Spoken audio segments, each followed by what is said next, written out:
How to remove objects from photos on iPhone. Hello everyone, welcome back to our channel, and in this video I'm going to show you how you will be able to remove objects from photos on iPhone. So first of all, just simply open your photos in your iPhone, and for example I want to remove some elements from this photo. So all you have to do is just simply click on the settings from the bottom right, from the bottom menu of the screen, and over here you will have the option which it says clean up. Just simply tap on it. Now all you have to do, just simply select the particular element that you want to remove from this particular picture. All you have to do is just simply select the particular element that you would want to remove.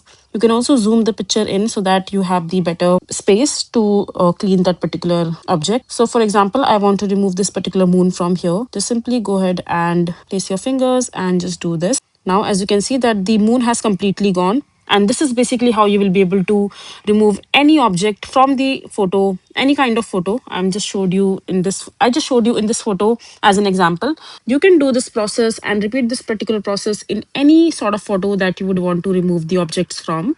So yeah, that's how you'll do it. I hope you find this video to be helpful.